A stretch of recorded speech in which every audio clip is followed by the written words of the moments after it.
Assalamualaikum warahmatullahi wabarakatuh. Halo teman-teman, saya Diaresti Fauzia dengan NIM 23810102009. Saya dari jurusan Pendidikan Agama Islam, Fakultas Ilmu Tarbiyah dan Keguruan, UIN Siber Syekh Nurjati Cirebon. Kali ini saya akan membahas mengenai sejarah peradaban Islam modern di Amerika. Video ini saya buat untuk memenuhi tugas ujian akhir semester mata kuliah Sejarah Peradaban Islam Modern. Kena penasaran gimana sih Islam bisa sampai ke Amerika? Amerika ini adalah negara dengan penduduk yang sangat beragam. Tapi tahukah Anda bahwa salah satu kelompok yang turut mewarnai keberagaman itu adalah umat Islam? Mari kita telusuri jejak sejarah mereka. Sejarah peradaban Islam modern di Amerika berawal sejak periode kolonial dan berkembang pesat pada abad ke-20. Berikut adalah beberapa fase penting dalam sejarah Islam modern di Amerika. Yang pertama, ada kedatangan awal Muslim di Amerika, yaitu melalui periode kolonial dan kisah para budak Muslim. Kedatangan Muslim pertama di Amerika Serikat terjadi melalui perdagangan budak transatlantik dari abad ke-16 hingga ke-19. Sejumlah besar orang yang berasal dari wilayah Afrika Barat yang mayoritas beragama Islam dibawa ke Amerika sebagai budak. Sejarah mencatat bahwa sekitar 10 hingga 20% dari budak yang dibawa ke Amerika pada periode tersebut adalah Muslim. Mereka berasal dari wilayah-wilayah seperti Senegal, Mali, Gambia, dan wilayah-wilayah lainnya di Afrika Barat yang telah lama terpengaruh oleh Islam sejak abad ke-7 melalui penyebaran agama ini dari dunia Arab. Sebagian besar budak Muslim yang tiba di Amerika dibawa untuk bekerja di perkebunan kapas, tembakau, dan industri lainnya, terutama di selatan Amerika. Meskipun kondisi kehidupan mereka sangat keras dan penuh penindasan, sejumlah Muslim bertahan untuk mempertahankan keyakinan agama mereka meskipun dalam bentuk yang tersembunyi dan terisolasi. Bukti-bukti sejarah menunjukkan bahwa beberapa budak Muslim tetap mempraktikkan ibadah mereka secara diam-diam. Sebagai contoh, ada catatan tentang seorang budak bernama Yarrow Mahmud, seorang Muslim asal Gambia yang dibawa ke Amerika pada abad ke-18.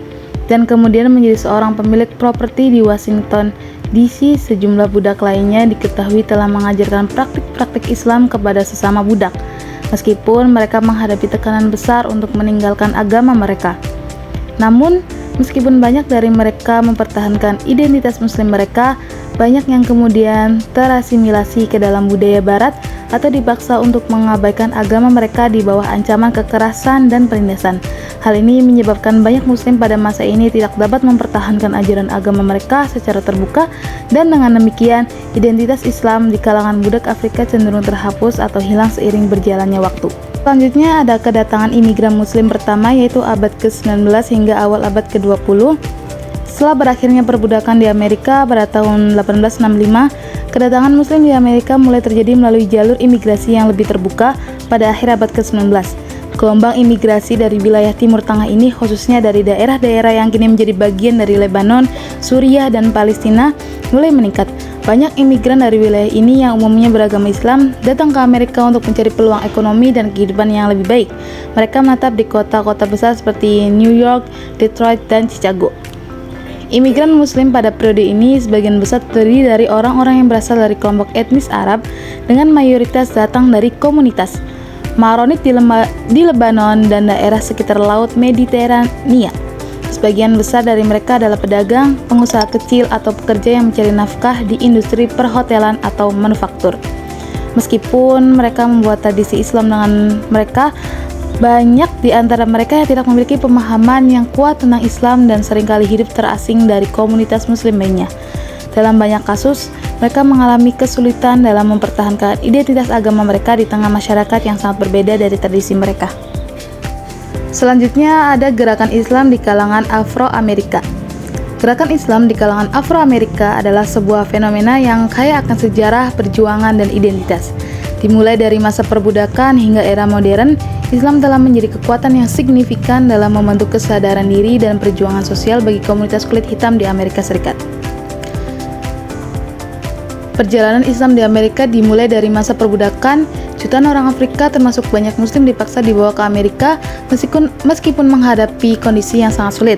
Banyak di antara mereka yang berhasil mempertahankan keyakinan Islam mereka. Mereka melakukan ibadah secara sembunyi-sembunyi, mengajarkan ajaran Islam kepada generasi berikutnya, dan bahkan membangun masjid kecil.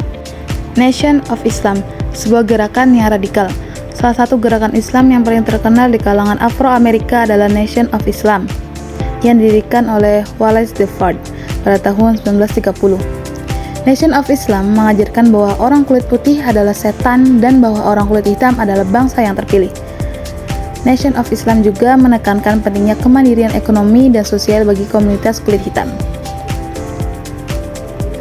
Elijah Muhammad menjadi pemimpin Nation of Islam setelah Fard meninggal.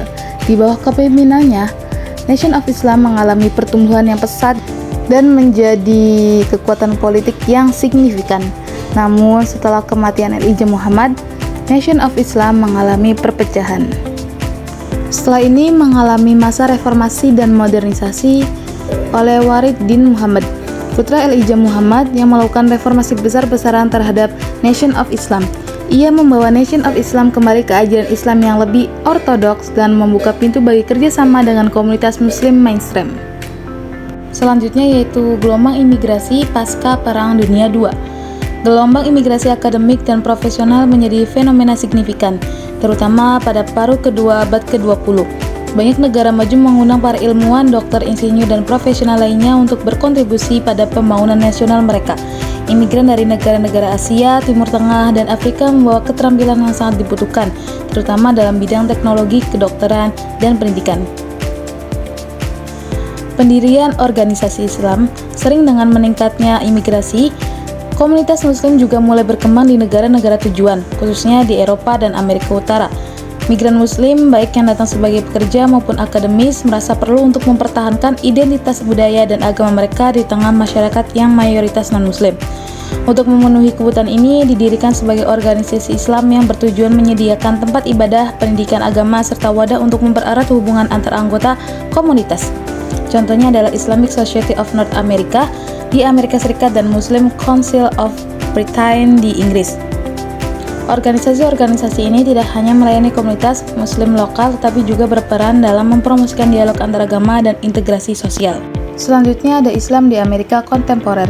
Yang pertama ada pertumbuhan komunitas. Saat ini Islam adalah salah satu agama dengan pertumbuhan tercepat di Amerika. Muslim Amerika mencakup berbagai etnis, termasuk Afro-Amerika, Arab, Asia Selatan, dan lainnya. Lalu ada tantangan dan peluang. Komunitas Muslim menghadapi tantangan seperti stereotip, Islamofobia, dan diskriminasi, terutama setelah serangan 11 September 2001, namun mereka juga semakin terlihat dalam politik, seni, dan budaya Amerika. Lalu ada kontribusi sosial dan politik. Tokoh Muslim seperti Ilham Omar dan Rashida Tlaib telah terpilih sebagai anggota Kongres Amerika Serikat, menunjukkan pengaruh Muslim dalam kehidupan publik. Baik semuanya, selesai sudah materi yang kita bahas hari ini.